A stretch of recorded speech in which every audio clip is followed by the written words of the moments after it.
استمع اصوات المتداخلين معنا. الاستاذ عبد العزيز المصري محرر بجريده البورصه. استاذ عبد العزيز اتفضل. الو، مساء الخير. ازيك؟ مساء النور يا فندم. اولا انا بحيي الاستاذ اللي بيتكلموا قدام حضرتك دلوقتي. شكرا ليك يا فندم. واعتقد ان منطق الاستفتاء بالنسبه دلوقتي المجلس العسكري عاوز يعمل استفتاء. نعم. جميل جدا، بس انا اعتقد ان الافضل فعلا ان احنا نعمل تعديل زي ما الاستاذ ايمن قال، ان يبقى الاستفتاء ما بين المجلس العسكري وما بين مجلس رئاسي ويكون متوافق عليه الناس، مش هنقول ميدان التحرير كله.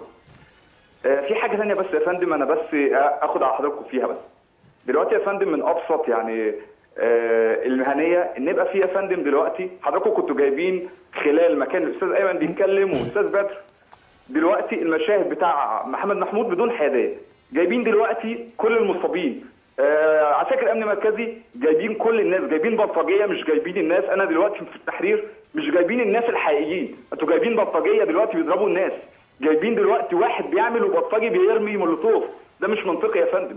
حضرتك انا احترم حضرتك لو انت جايبين دلوقتي حياديه، جايبين الجنب ده والجنب ده، لكن انتوا غطيتوا على الكلام اللي قاله استاذ ايمن واستاذ بدر قدام حضرتك بالمشاهد اللي انتوا جبتوها. انا كمشاهد هسيب كل الكلام ده وهتفرج على الواقع ده. انا عن نفسي لو انا شايف المشاهد دي وما كنتش في الميدان وما اعرفش الاشخاص اللي قدامي. على فكره يا استاذ عبد العزيز معاك حق. لا عفوا، معاك حق تماما. اسمح لي بس يا استاذ عبد العزيز، انا هقول الناس دي عاوزه تخرب البلد، الناس دي بيتكلموا كلام واللي موجود على ارض الواقع مختلف. استاذ عبد العزيز اسمح لي، احنا ادلنا 5 ايام او 6 ايام من ساعه. لا اسمح لي يا استاذ. ربع ساعه كل الكلام اللي الاستاذ قالوه اتغطى عليه بالمشاهد اللي لان احنا المشاهد دي اللي جات لنا دي مشاهد جات لنا، يعني جات لنا فورا يا استاذ. احنا ما كانش عندنا اي مشاهد على فكره من الجانب الاخر، طول الوقت بنذيع مشاهد التحرير. ده ربع ساعه من اول ما الكلام، كل المشاهد مولوتوف بيتحدف على الناس، كل المشاهد ناس جايبينهم من فوق السطوح، كل المشاهد امن مركزي بيتصاب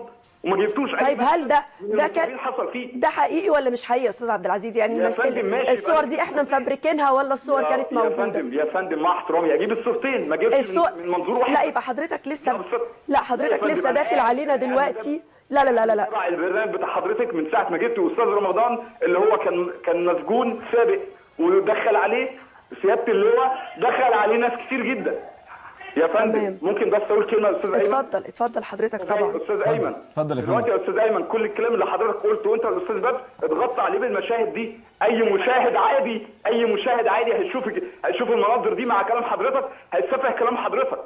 يا استاذ ايمن انا شايف ان حضرتك تعتذر، عشان ما ينفعش يبقى في كلام زي ده حضرتك بتقوله ويحصل يبقى المداخله ويبقى دلوقتي اللي موجود دلوقتي على الشاشه حاجات تتنافى تماما مع اللي انت بتقوله، تتنافى تماما مع ارض الواقع. حرام يا فندم، ما ينفعش كده. طيب مش كده يا استاذ عبد العزيز؟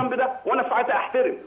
انا بشكرك. وفي دلوقتي حاليا الصور الثانيه يا استاذ عبد العزيز. يا استاذ عبد العزيز يا فندم ما كانش ينفع ربع ساعه كامله جايبه صور كلهم مصابين. على فكره واحنا اصلا يا استاذ عبد العزيز حضرتك وجهه نظرك وصلت تماما واشكرك جزيل الشكر. احنا مش شايفين الصور لكن على فكره احنا فعلا الصور زعناها لما جات لنا، لانه هذه الصور لم تكن بحوزتنا على الاطلاق في الفترات الماضيه، ودي صوره كانت موجوده في ميدان التحرير، احنا ما الفناهاش، لكن في الوقت نفسه على فكره البرنامج طول الوقت كان بيعرض الصور المقابله.